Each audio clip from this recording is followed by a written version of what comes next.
నమస్తే, నేను Ashok. Welcome to ప్రజా చైతన్యం. ఏపీలో రాజకీయం చాలా వాడివేడిగా జరుగుతుంది. వైసీపీ తనదైన శైలిలో ఏపీ రాజకీయాలపైన ప్రతిపక్షంలో ఉన్నప్పటికీ కూడా అధికార పార్టీ పైన విమర్శలు చేస్తూ ఉంది. ఇక మరోవైపు అధికార పార్టీకి సంబంధించి చంద్రబాబు నాయుడు గారు కావచ్చు, లేదంటే లోకేష్ గారు కావచ్చు, దావోస్ పర్యటనకు వెళ్ళారు. దావోస్ పర్యటనకు సంబంధించి ఏపీలో పెట్టుబడులు పెట్టాల్సినటువంటి అంశాలపైన, ఏపీలో ఉన్నటువంటి వసతులపైన కూడా దావోస్లో పలు కంపెనీలతో చర్చలు, సమావేశాలు జరుపుతున్నారు. అయితే ఇక్కడ ప్రధానంగా చూడాల్సినటువంటి అంశం ఏంటంటే, దావోస్లో జగన్మోహన్ రెడ్డి పరిపాలనకు సంబంధించి కావచ్చు, లేదంటే జగన్మోహన్ రెడ్డి గత 5 ఏళ్ల పాలనకి సంబంధించి కావచ్చు, విధ్వంసకరం చేశాడు, నాశనం చేశారంటూ కూడా మాట్లాడుతూ వచ్చారు చంద్రబాబు నాయుడు గారు, లోకేష్ గారు.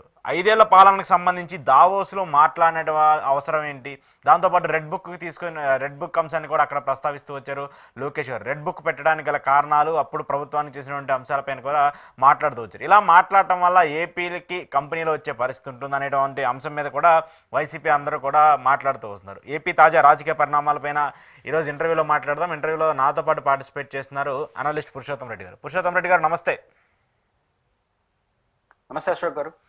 ఫస్ట్, దావోస్ పర్యటనకి వెళ్లే ముందు ఏబి వెంకటేశ్వర గారి వ్యాఖ్యల గురించి నేను ఒక క్వశ్చన్ అడుగుతాను. నేను దానికి సంబంధించి ఆయన ఒక సామాజిక వర్గానికి సంబంధించి కావచ్చు, లేదంటే ఆయన సామాజిక వర్గం గురించి ఒక సభలో మాట్లాడుతూ వేరే సామాజిక వర్గం మీద అనుచిత వ్యాఖ్యలు చేయటము, ఒక మాజీ ముఖ్యమంత్రి మీద అనుచిత వ్యాఖ్యలు చేయడం, దీని మీద కూడా రెడ్లకు సంబంధించిన సామాజిక వర్గం అందరూ కూడా కొంత ఏకమయ్యి ఆయన చేసినటువంటి వ్యాఖ్యలను కూడా తిప్పికొడుతూ ఉన్నారు. ఏం చెప్తారు దీనికి సంబంధించి? ఏబి వెంకటేశ్వరరావు గారి వ్యాఖ్యలు అభ్యంతరకరం. కానీ రెడ్లేమి ఆయన వ్యాఖ్యల పట్ల పెద్ద బాధపడడం, పెద్ద ఆందోళన చెందడం ఏమి లేదు.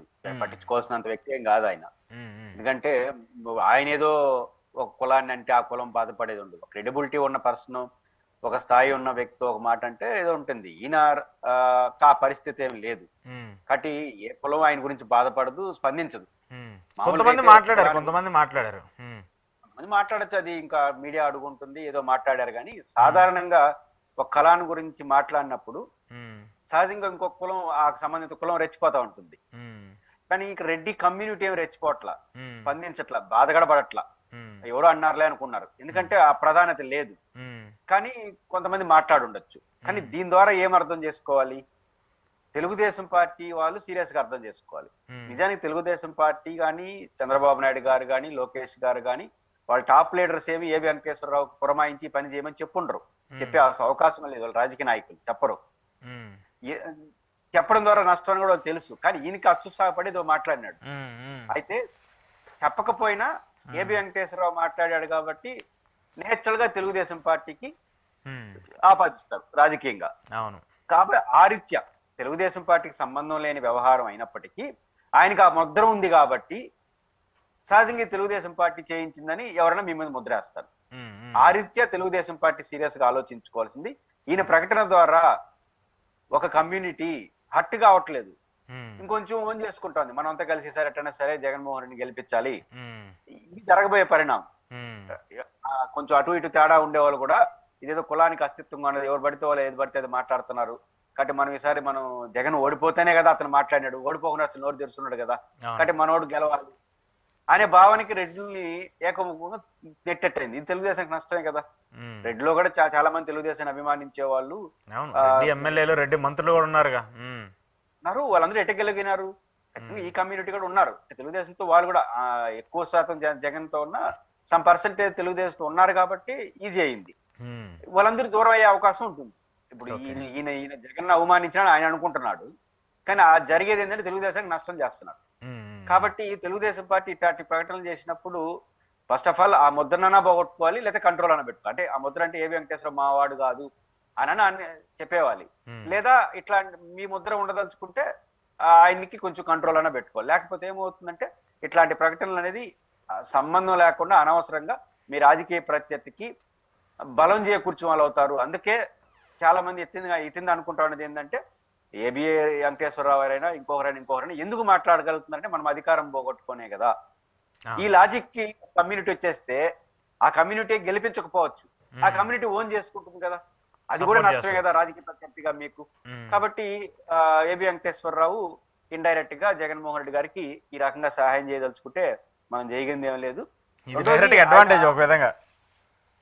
రెండోది ఏంటంటే ఆయన కొంచెం పద్ధతులు దాడుతున్నాడు. ఎందుకంటే ఐఏఎస్లు కానీ ఐపీఎస్లు కానీ రిటైర్ అయిన 1 year వరకు ఏం మాట్లాడరు. పుస్తకాలు రాయడం కానీ మాట్లాడకూడదు, అది ఒక రకంగా సాంప్రదాయం. అవును. దాన్ని ఉల్లంఘించినాడు, ఉల్లంఘించి వ్యవహరిస్తున్నాడు.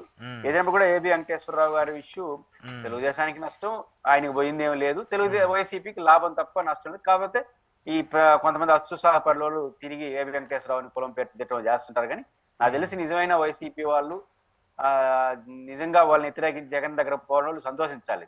ఒక రకంగా ఫోన్ చేసి థ్యాంక్స్ చెప్పాలి, మా రెడ్లందరినీ ఐక్యం చేయడానికి మా వల్ల కావట్లేదు, కానీ నీలాంటి వాళ్ళు ప్రకటనలో థ్యాంక్స్ చెప్తే సరిపోతుంది. ఓకే, ఏంటి దావోస్ పర్యటనలో ఇప్పుడు ఆల్రెడీ ఏదైతే మెటల్కి సంబంధించి అక్కడ ఆయన ఒక స్టీల్ ప్లాంట్ పెట్టాలని చెప్పేసి అక్కడ పెడుతూ ఉన్నారు. కానీ ఇక్కడ జేఎస్డబ్ల్యూ కంపెనీకి సంబంధించి గతంలో జత్వాని వ్యవహారానికి సంబంధించినటువంటి జిందాల్కి ఇక్కడ కంపెనీ పెట్టాలని ఆయన 3 లక్షల కోట్ల ప్రతిపాదన తీసుకొచ్చి ఆల్రెడీ ఇక్కడ భూమికి శంకుస్థాపన వేసి అక్కడ కంపెనీని స్టార్ట్ చేస్తామని చెప్పేసి ఒక కాంపౌండ్ వాళ్ళు అన్ని నిర్మించిన తర్వాత కూడా ఇక్కడ అలాంటి కంపెనీలు పెట్టే వెసులుబాటు లేకుండా అలాంటి ప్రభుత్వాన్ని పక్కన పెట్టేసేసి ఇప్పుడు మళ్ళీ అదే 3 లక్షల కోట్ల రూపాయలు మహారాష్ట్ర ప్రభుత్వంతో ఒప్పందం చేసుకుని అక్కడ కంపెనీ పెట్టడానికి ఏంటి కారణము?